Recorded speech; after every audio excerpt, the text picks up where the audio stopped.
Olá, queridos! Sejam bem-vindos ao programa Profecias Bíblicas Esperança das Nações.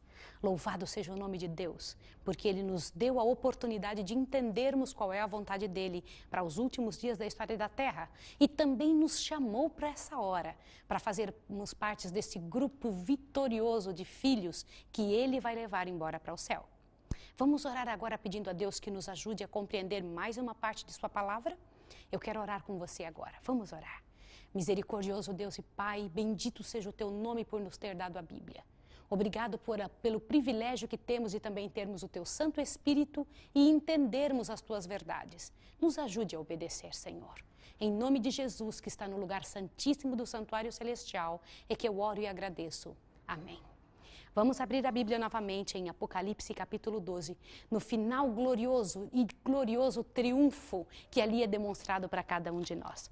Eu estou abrindo a minha Bíblia e gostaria que você abrisse a sua Bíblia também, para que pudéssemos entender o que Deus quer de nós nesses últimos tempos.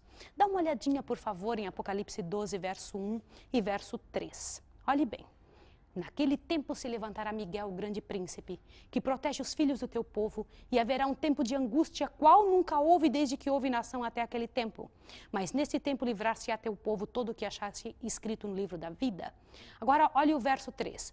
Os que forem sábios resplandecerão como o fulgor do firmamento, e os que muito ensinam a justiça refulgirão como estrelas sempre e eternamente.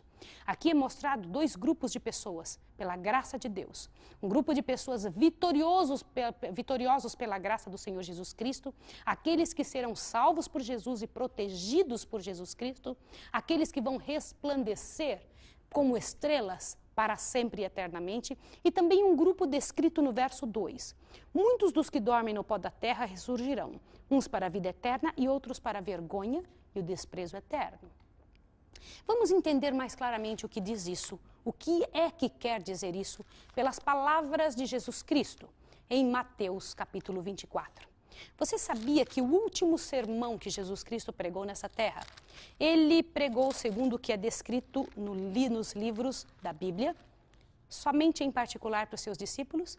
Abra sua Bíblia, Mateus capítulo 24, e vamos entender a vontade de Jesus. O que é que ele queria nos dizer sobre esse tempo descrito para Daniel, os últimos dias da história da terra. Vamos ver. Saindo do templo, Jesus ia se retirando quando se aproximaram dele os discípulos e lhe mostraram a estrutura do templo. Esse templo que está sendo mostrado aqui é o mesmo que Tito, imperador romano, havia destruído no ano 70, tá bem? Então, mais tarde, um pouquinho, esse templo foi destruído. O que diz aqui? Ele, porém, lhes perguntou, não vedes tudo isto? Em verdade vos digo que não ficará aqui pedra sobre pedra que não seja derrubada. Jesus estava predizendo a destruição do templo que aconteceria alguns anos mais tarde. Continua. Estando ele assentado no Monte das Oliveiras, aproximaram-se dele os discípulos em particular e lhe pediram, dize-nos, Senhor, quando acontecerão estas coisas? Que sinais haverá de tua vinda e do fim dos tempos? 3 coisas pediram os discípulos, para que nos dissesse quando o templo seria destruído, quando aconteceriam os sinais, quais seriam os sinais da proximidade da vinda de Jesus e quando aconteceria o fim do mundo. Foi isso que os discípulos perguntaram e Jesus começou a descrever alguns eventos que eu quero descrever para você agora. Dê uma olhada. Respondeu-lhe Jesus, acautelai-vos que ninguém vos engane. Jesus nesse sermão cita 3 vezes a palavra engano, dizendo, por favor, cuidem para que ninguém engane vocês. Por quê? Porque ele sabia que nos últimos dias o inimigo faria tudo o que tivesse ao alcance dele para enganar as mentes, para enganar os corações. Continue. Pois muitos virão em meu nome dizendo eu sou o Cristo e enganarão a muitos. Queridos, quantos hoje querem estar no lugar de Jesus? E existem religiões que são baseadas em cima desse tipo de posição. Continua. Ouvireis de guerras e rumores de guerras, mas cuidado para não vos alarmardes. Tais coisas devem acontecer, mas ainda não é o fim. Você fala, tudo bem, então não é o fim agora. Mas veja, rumores de guerras. Nós já estamos nas guerras. Levantar-se-á nação contra nação, reino contra reino, e haverá fomes, pestes e terremotos em vários lugares. Eu tenho que lhe perguntar com toda sinceridade, isso que eu acabei de ler no verso 7 de Mateus 24, isso que diz aqui, reino contra reino, fomes, pestes, terremotos em vários lugares, está acontecendo agora? Sim, queridos, isso está acontecendo, continue. Todas essas coisas, porém, são os princípios das dores. princípios de dores. Olha, Jesus disse que esse é o início de começar a sentir dor. Deixa eu lhe comentar um detalhe. Quando uma mulher está para dar à luz, ela começa a sentir dores bem espaçadas. Algumas dores, o filho está próximo, mas ela começa a sentir algumas dores agora, vai sentir as próximas dores dentro de algumas horas. Depois esse tempo vai diminuindo, até que chega de 5 em 5 minutos. Quando está nesse tempo de 5 em 5 minutos, ela sabe, meu bebê está nascendo. E eu gostaria que você acompanhasse nesse tipo de visão as dores de parto, porque Jesus disse, todas essas coisas, porém, são o princípio das dores. Continua. Então vos hão de entregar para serdes atormentados. O que é alguém atormentado? É diferente do que alguém incomodado. Jesus disse que seríamos atormentados. E vos matarão, e sereis odiados de todas as nações por causa do meu nome. O que é isso? Isso aconteceu com os discípulos, mas vai acontecer outra vez e eu vou lhe dizer como. Continua lendo. 10. Neste tempo muitos se escandalizarão, trair-se-ão mutualmente e se odiarão uns aos outros. Deixa eu comentar um detalhe. Aqui fala em traição e ódio de uns para com os outros. Você sabia que a traição é uma arma que só existe na mão do amigo? Você não consegue se sentir traído por uma pessoa que você não conhece. Então, quando Jesus está falando de traição mútua, trair-se mutuamente é para gente que está num círculo como de família. Isso vai acontecer dentro das igrejas, querido. Dentro daquelas pessoas que ainda não se conhecem, que não se amam. Continua. Agora dê uma olhadinha no verso 11. Surgirão muitos falsos profetas e enganarão a muitos. E por se multiplicar a iniquidade, o amor de quase todos esfriará. Queridos, este amor de quase todos esfriando é um sinal do tempo do fim. Você percebe isto no mundo? Eu percebo isso claramente. Isso está acontecendo no mundo de hoje. Infelizmente, as pessoas já não se amam mais. As pessoas não têm mais valor. Antigamente, quando eu era criança, eu me lembro de um detalhe que eu gostaria de comentar com você. Quando se entrava num ônibus público, as pessoas costumavam dar lugar umas para as outras. Hoje em dia existem lugares e assentos reservados para pessoas idosas, gestantes ou para pessoas com deficiências físicas. Você vê pessoas sentadas ali que não se levantam por nada. Hoje em dia você vê a quantidade de palavrões que se fala sem uma menor preocupação. A linguagem das pessoas, ela desceu nível demais. Como as pessoas não têm consideração umas para com as outras? A quantidade de roubo, de estupros, de quantidade de sofrimento que existe nesse mundo é porque se perdeu a consideração pelas pessoas e por si mesmo. Jesus disse que estaria assim nos últimos dias. Continua. Veja o que está escrito no verso 13. Mas aquele que perseverar até o fim será salvo. É este o convite de Deus para você. Agora veja o verso 14. E este evangelho do reino. Qual é o evangelho do reino? No último estudo que nós fizemos, nós estudamos Apocalipse 14, do verso 6 em diante. O verdadeiro evangelho não é só aquele que prega que Jesus está voltando. O verdadeiro evangelho não é só aquele que prega que Jesus Cristo morreu na cruz do Calvário. O verdadeiro evangelho não é aquele que prega que Jesus morreu, ressuscitou e foi para o céu. Mas é o que prega todas as verdades de Jesus juntas. Que diz que ele está também no lugar santíssimo, fazendo expiação por nós, que está julgando o seu povo e que vai voltar em breve para nos levar. Continua. Agora veja verso 15. Verso 14 diz, este evangelho do reino será pregado a todas as nações, em testemunho a todas as nações, então virá o fim. Agora veja o verso 15. Portanto, quando virdes que a abominação da desolação de que falou o profeta Daniel está no lugar santo, quem lê entenda, você se lembra da abominação da desolação que foi dita lá no capítulo 11, de Daniel? Você se lembra disso? Que nós estudamos de forma bem aberta, que Deus chama de abominação a imposição da adoração do dia do sol, a imposição da adoração dos santos. Isso é coisa muito séria, isso não é brinquedo. E existe uma série de abominações que são trazidas para dentro da igreja de Deus que não estão em sua palavra. Continua o verso 16. Então os que estiverem na Judéia fujam para os montes. Quem estiver sobre o telhado não desça tirar alguma coisa de sua casa. Quem estiver no campo não volte atrás a buscar as suas vestes. Aqui é dito que é para nós corrermos quando essa abominação da desolação for colocada de volta neste mundo, quando nos obrigarem a fazer exatamente como foi obrigado uma vez o povo a fazer durante a Idade Média, a adorar o que eles não queriam, e por isso eram levados aos montes para serem mortos nos circos romanos. Lá como se fossem tochas humanas levantadas nos postes. Era muito triste ver esse tipo de situação ou saber desse tipo de situação. Continua, veja o verso 19. Mas ai das que estiverem grávidas e das que amamentam naquele dia. Orai para que a vossa fuga não aconteça nem no inverno e nem aonde? No sábado. Jesus estava dizendo aqui que quando chegasse no final do tempo, haveriam pessoas que estariam guardando o sábado? Olha que coisa interessante. Pois haverá então grande aflição como nunca houve desde o princípio do mundo até agora, nem haverá jamais. Não é como foi descrito em Daniel 12, verso 1? A mesma aflição, aquela angústia que Daniel 12, verso 1 comenta, também é dito aqui pela boca de Jesus que vai haver nos últimos dias.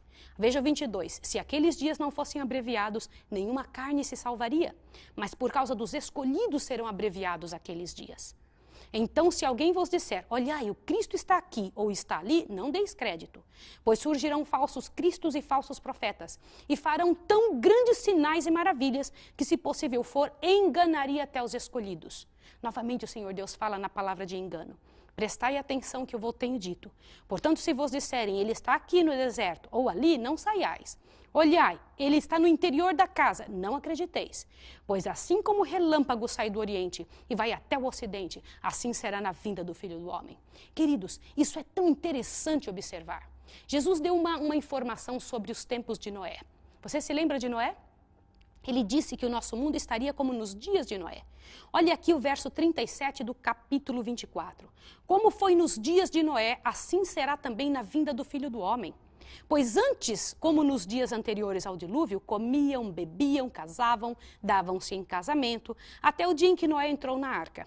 E não perceberam até que veio o dilúvio e o levou a todos. Assim será também na vinda do Filho do Homem. As pessoas não estão se importando. E o nosso Senhor Jesus Cristo, ele disse que as pessoas estariam como naquela época, sem se importar com a vontade de Deus. E não perceberam, diz a Bíblia, veja o verso 40. Então, estando os dois no campo, um será levado e outro será deixado. Isso não é arrebatamento. É que numa casa pode haver uma pessoa preparada e outra não. Continua. Estando duas moendo no moinho, será levada uma e deixada a outra. Portanto, vigiai, porque não sabeis a hora em que há de vir o teu Senhor. Está dizendo da urgência em que nós devemos estar preparados para a volta de Jesus Cristo. Mas considerai isto, veja o 43. Se o pai de família soubesse a que hora viria o ladrão, vigiaria e não deixaria que sua casa fosse arrombada. Veja que para as coisas materiais, Jesus disse que nós tomamos cuidado. Agora, olha o que ele diz, veja o 44. Por isso, estai vós também apercebidos, porque o Filho do Homem há de vir na hora em que não penseis. Quantas pessoas falam, ele não vai vir nunca mais. Você já ouviu falar a respeito disso? Quantas pessoas dizem que Jesus não vem mais? Queridos, o Senhor tem um plano de misericórdia. Isso vai acontecer, isso que está escrito abertamente aqui. Dê uma olhada, por favor, o verso 29 em diante. Diz assim, logo depois da aflição daqueles dias, o sol escurecerá, olha os sinais físicos na natureza. A lua não dará mais a sua luz, as estrelas cairão do firmamento e os corpos celestes serão abalados. Isso aqui está relacionado a uma parte de Apocalipse. Você tem que buscar os nossos estudos de Apocalipse para que você entre em conhecimento o que quer dizer esta parte. Mas continue. Então aparecerá no céu o sinal do Filho do Homem. E todos os povos da terra se lamentarão e verão o Filho do Homem vindo sobre as nuvens dos céus com poder e grande glória. Nós já estudamos que as pessoas vão chorar, mas qual é o sinal do Filho do Homem? Você se lembra que nós estudamos que o sinal do Senhor Deus é o Santo Sábado?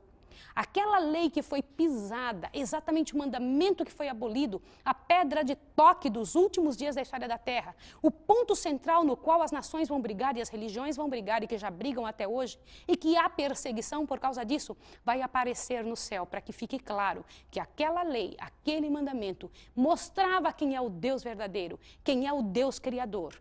E eu vou lhe dizer algo, se nós seres humanos tivéssemos sempre guardado o sábado do Senhor, todo o tempo, não haveria um só ateu nessa terra, porque o sábado nos faz lembrar quem é o Criador. É o dia que comemoramos aquele que nos criou e que criou toda a terra. Isso é coisa muito séria. Avante, eu continuo lendo. Ele, no dia de sua volta, enviará os seus anjos com grande canglor de trombetas, os quais ajuntarão seus escolhidos desde os quatro ventos de uma outra extremidade do céu. Imagine que dia glorioso vai ser este. Aprendei agora esta parábola da figueira. Quando já os seus ramos se tornam tenros e brotam folhas, sabei que está próximo o verão. Igualmente vós, quando virdes todas estas coisas, sabei que está próximo às portas, Jesus está dizendo. Agora veja esse verso. Eu não quero que você perca agora a atenção. Olha o verso 34. Em verdade vos digo que não passará esta geração sem que todas estas coisas aconteçam. O céu e a terra podem passar, mas as minhas palavras jamais passarão. Do que Jesus está falando? Jesus está falando aqui exatamente da geração em que tivesse acontecendo todas essas coisas juntas. Estamos tendo guerras e muitas guerras agora? Aliás, eu quero lhe dizer algo muito sério. O último século, o século passado, foi o século em que nós tivemos mais guerras do que toda a história da humanidade. Nós tivemos 2 grandes guerras mundiais só no século passado. E mais interessante ainda, hoje em dia nós temos resquícios muito sérios de todas estas guerras e estão vários países em guerras agora. E toda essa situação da natureza, o esfriamento do amor humano, esses sinais no mundo político, social, religioso, são sinais do fim. E Jesus disse que quando todos esses sinais estivessem juntos na mesma geração, não iria passar esta geração sem que isso acontecesse. Você está na geração em que isso está acontecendo, meu querido. Você faz parte desse tempo na história de Deus. Você faz parte do último momento da história da Terra. E nosso Deus tem exatamente esta história para lhe passar. A história da verdade de que você foi chamado para ser um povo santo, para fazer parte deste povo santo, o povo de Deus. E Deus tem mais para a sua história, querido e querida. Deus tem mais para passar para você e para mim. Continua lendo o verso 45 do capítulo 24. Quem é, pois, o servo fiel e prudente, a quem o Senhor constituiu sobre sua casa para dar o sustento a seu tempo? Bem-aventurado aquele servo a quem o Senhor, quando vier, achar o servindo assim, com fidelidade. Olha o que Jesus disse, que ele encontre esse servo fiel servindo com fidelidade, que ele não deixe para se preparar no último tempo. Eu vou lhe dizer uma coisa, aquele que diz que vai fazer a vontade de Deus só quando as coisas estiverem bem difíceis, é porque não ama Deus. Essa pessoa não está pronta para ir morar no céu. Porque quem está pronto para morar com o Senhor quer viver com Ele já agora, não só quando as coisas apertarem. Quer servi-lo agora, quer servir ao Senhor Deus de forma completa e profunda agora. E essa é a vontade de Deus para você. Por quê? Porque Ele não quer que você fique adiando ser feliz. Deixar de servir ao Senhor esperando as coisas piorarem não é muito inteligente. Por quê? Por que isso? Se o Senhor Deus tem para dar a você agora água pura e não cisternas rotas, Deus tem mais para a sua história, querido. O nosso Jesus sofreu, angustiou-se para poder levar você para uma vida muito melhor. Nós estamos recebendo de Deus o que Ele, olhe bem que coisa interessante, merecia. Que é uma vida cheia de alegria, uma vida cheia de esperança e de futuro. E Ele recebeu o que nós merecíamos, uma coroa de espinhos e a morte. Eu vou continuar lendo com você. Veja o verso 47. Em verdade vos digo que lhe confiará todos os seus bens. Este Senhor que encontrar o servo fiel quando ele voltar, vai lhe dar todos os seus bens. O verso 48. Porém, se aquele servo for mau e disser consigo, o meu senhor tarde virá, e começar a espancar os seus conservos e a comer e a beber com os ébrios, virá o seu senhor, o senhor daquele servo, num dia em que não espera, e a hora em que ele não sabe. E castigá-lo-á e lhe dará a sorte dos hipócritas. Ali haverá choro e ranger de dentes. São sinais, queridos, sinais que Deus deixou para que nós pudéssemos entender aonde é que estamos na linha do tempo. E quanto tempo falta para que nós possamos ver que Jesus Cristo está voltando. Veja bem o que diz novamente aqui em Mateus 24, o verso 32. Aprendei agora esta parábola da figueira. Quando já os seus ramos se tornam tenros e brotam folhas, sabei que está próximo o verão, diz Jesus. Igualmente vós, quando virdes todas estas coisas, sabei que está próximo às portas. Bendito seja o nome do Senhor. Saber que Jesus Cristo está voltando é sinal de grande felicidade, porque a nossa redenção está próxima, nossa redenção se aproxima. A vida desse planeta, deste local, vai se tornar muito melhor. Deus fez planos para que todas as coisas acontecessem de forma correta. Aqui em Mateus 24 estão sinais físicos, religiosos e morais. Mas a situação de sua igreja está estampada em Mateus 25. Porque Mateus 25 começa assim: então o reino do céu será semelhante. É uma continuação. E eu gostaria muito que você nos procurasse para saber o que é que Deus quis dizer com mais este sinal de sua volta, de como estaria a sua igreja virgem, a sua igreja que não permitiu que entrasse nada de outro esposo dentro dela. Como é que estaria a sua igreja antes de Jesus Cristo voltar? Mas louvado seja Deus, porque haverá um povo, uma quantidade de gente que estará com a cabeça erguida dizendo: este é o nosso Deus a quem aguardávamos. Na sua salvação nos alegremos, na sua salvação exultemos. Querido, você quer fazer parte disso? Você quer que sua família esteja preparada quando Jesus Cristo voltar? Quer que as pessoas que fazem parte da sua casa, do seu sangue, os seus amigos, os seus vizinhos, estejam entre aqueles que vão ser os vitoriosos? Queridos, eu quero dizer algo para vocês. Só haverão dois grupos de pessoas: os que se tornarão completamente santos e os que se tornarão endemoniados. Porque o Espírito de Deus vai ser retirado da terra, queridos, completamente. E ao serem retirados da terra, ao ser retirado da terra o Espírito Santo, ele vai estar trabalhando somente com aqueles que servem ao Deus eterno. Agora, você sabe o que é que impede as pessoas que não servem a Deus de cometer crimes horríveis em grande quantidade? Você fala: mas já estão cometendo. Mas não todos. E nem em todo o tempo. O que impede que elas façam as coisas erradas é o Espírito de Deus que ainda está trabalhando nelas. Você já pensou que coisa séria? Não haverá nenhuma pessoa que vai permanecer em cima do muro. Não haverão os muralistas, aqueles que dizem: eu nem sou a favor e nem contra. É preciso que nos coloquemos, que você se coloque numa posição em que se saiba exatamente de que lado que você está. E não haverá dúvidas, viu? No final vai ficar claro de que lado que o nosso coração pendeu, quem realmente somos nós. Qual é a sua posição hoje? O que é que você escolhe? Nós estamos vivendo exatamente aquele tempo predito há 2000 anos atrás. Como nunca a história do mundo esteve tão seriamente abalada. Como nunca a história do mundo esteve tão envolvida em tantas desgraças, em tantos crimes, e tão entregue ao poder do inimigo. Você foi chamado para agora. E sabe por quê? Porque Deus planejava que você vencesse junto com Ele. Deus planejava te levar, pela graça de Deus, que você passasse esses últimos momentos da terra como vitorioso, como uma prova de quem é Deus.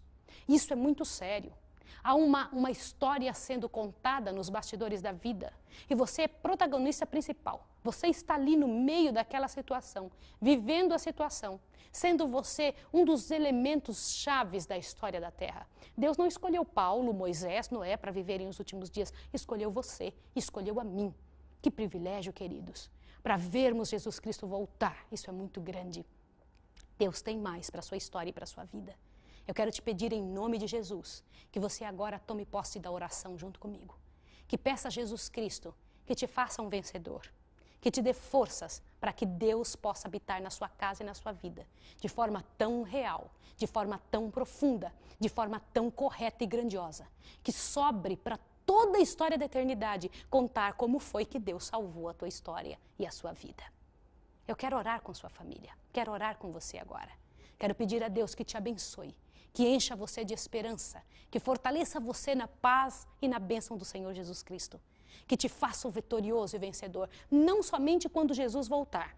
Veja que a vitória prometida aos filhos de Deus não será somente para o céu. As pessoas pensam que a promessa bíblica está relacionada somente ao céu. Eu vou lhe dizer algo. Quando nós nos entregamos a Deus, quando é Deus que nos dirige, dentro do nosso coração nós temos paz. Embora por fora possa estar muito difícil, possa estar chovendo pedra, possa estar passando dificuldade, nós temos confiança que nossa pátria, nosso mundo não é aqui.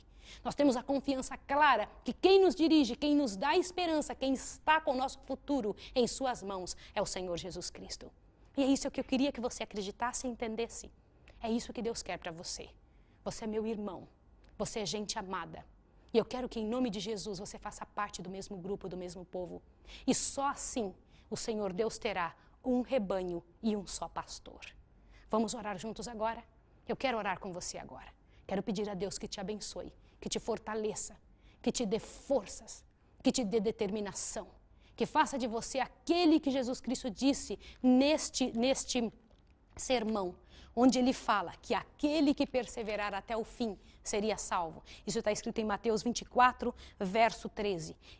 Mas aquele que perseverar até o fim será salvo. Vamos pedir a Deus que estejamos entre estes? Eu vou orar com você agora. Vou pedir a Deus que te abençoe e que te fortaleça. Vamos orar? Misericordioso Deus e Pai Santíssimo Senhor, em nome de Jesus, queremos fazer parte deste grupo que vai perseverar até o fim. Queremos servir ao Senhor nesta terra. Queremos cuidar para que a nossa linguagem, nossa maneira de ser, nossa maneira de falar, viver, comer ou vestir, possa honrar o Teu nome. Em nome de Jesus, abraça todas as pessoas sinceras que querem te buscar, estejam elas na religião em que estiver. Em nome de Jesus Cristo, aquele que está no lugar santíssimo do santuário celestial, para quem oramos e agradecemos. Amém. Que Jesus abençoe você e até o próximo estudo.